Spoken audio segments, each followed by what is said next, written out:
Bricks and Minifigs is your one-stop shop for all things LEGO. Hit the link below to find a store near you. My name is Troy Harris from Gresham, Oregon, and I started working on Grogu's Secret at the end of Bricks Cascade 2022. I decided to go big and grand and come up with something just a little bit different that everyone's familiar with, going along with the Mandalorian theme. But instead of being just the Mandalorian, I wanted it to focus on Grogu. So this takes place several years after the Mandalorian has passed on, and Grogu learning everything that he learned from the Mandalorian, the contacts, how to travel through space, learned how to build his stuff. So he started building his empire.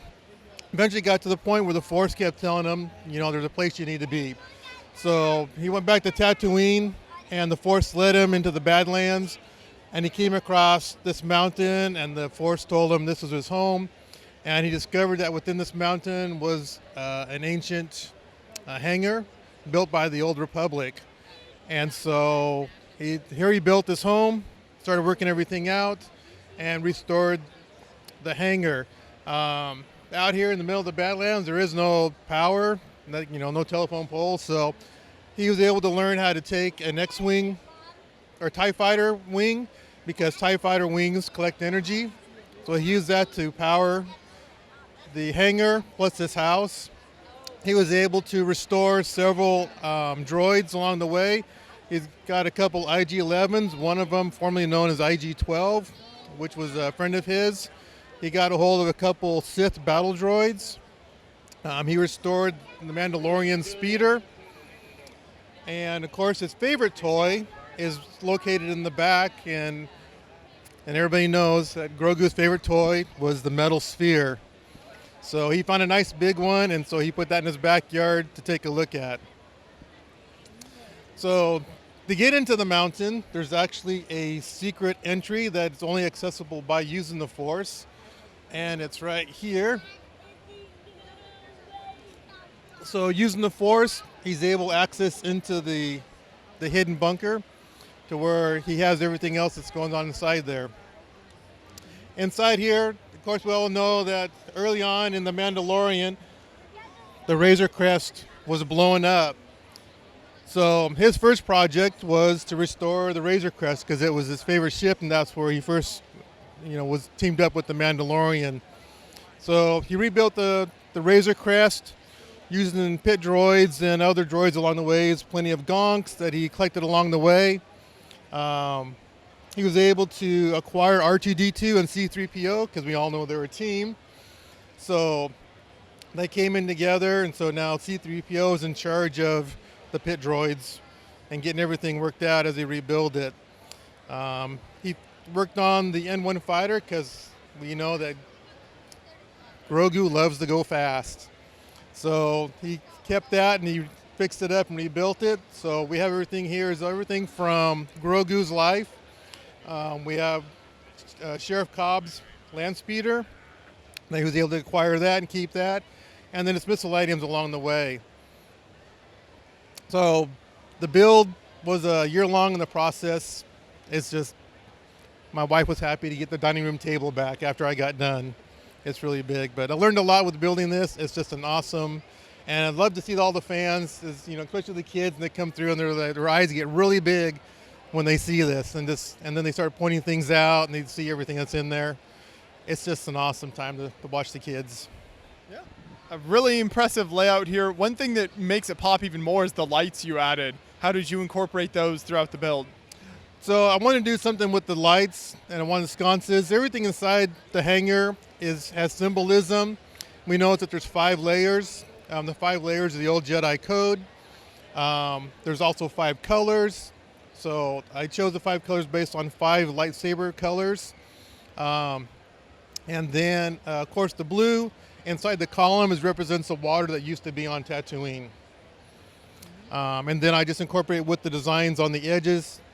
This being kind of like a flower design, because Tatooine used to be, when it had water, it used to have forests and everything else. So I thought a little flower design from back in the day would look really cool. And one great element is the Rockwork that we saw kind of here on the outside. So what were some of the elements that you used there? Some just the basic ones. I didn't want to go with a lot of curves that come out. That's a lot of time consuming. I want it more flat because this is a steep wall. So I just built it using a lot of slopes, 1x1s, 1x2x1s and 3s. So it just slopes. It's built them out. There's no repeating pattern on this. And then everything that I did here is also on studio. So I know exactly how many bricks I had to buy, the layout, the look of it. I had it all planned out before I actually started building it.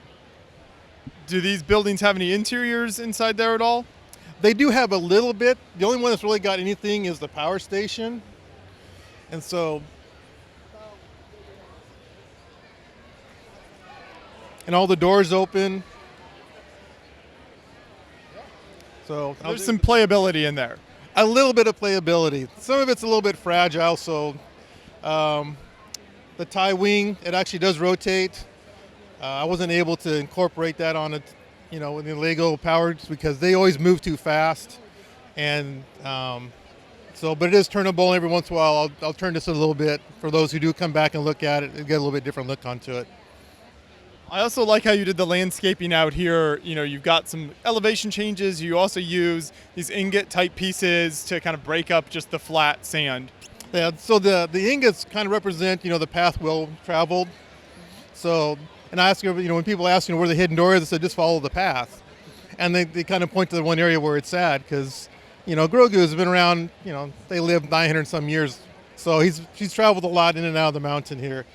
So I did that, of course, the elevation. It was a lot of fun, a lot of learning, and a lot of reworking just to try to get the look right. And when you bring this to the show, what was the setup process like? Because this is quite a large layout. Do you know the piece counter size here? Yes, so it's just over 37,000 pieces.